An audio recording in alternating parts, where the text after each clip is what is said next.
عزیزان محترم، تقریباً ایک صدی بعد 1701 میں ہندوستان کے کئی چھوٹے چھوٹے علاقوں پر انگریزی حکومت قائم ہو گئی۔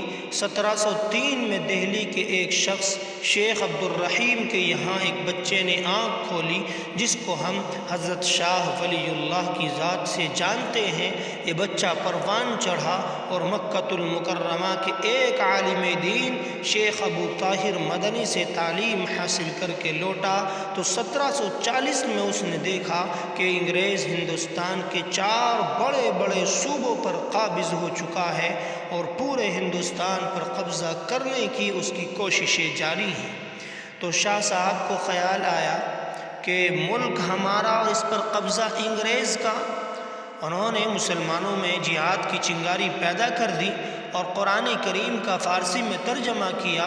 اس وقت ہندوستان کی سرکاری زبان فارسی تھی اور انہوں نے قرآن کریم کے ذریعے لوگوں میں جہاد فی سبیل اللہ کی روح پھونکی، جس کا مقصد انگریزوں کو اپنے ملک سے باہر کرنا تھا۔ آخر کار اسی جد و جہد میں 1762 میں شاہ صاحب کی وفات ہو گئی اور آپ کا مشن ادھورا رہ گیا۔ ان کی وفات کے بعد ان کے بڑے بیٹے حضرت شاہ عبدالعزیز اپنے والد کی مسند پر بیٹھے اور اپنے والد کے ادھورے خواب کو پورا کرنے کے لیے 1772 میں باقاعدہ انگریز کے خلاف جہاد کا فتویٰ جاری کر دیا اور والد کی چھوڑی ہوئی چنگاری کو شعلہ بنا دیا۔ جب ان کا فتویٰ مسلمانوں کے سامنے آیا تو سب سے پہلے اس فتوے پر ٹیپو سلطان نے عمل کیا۔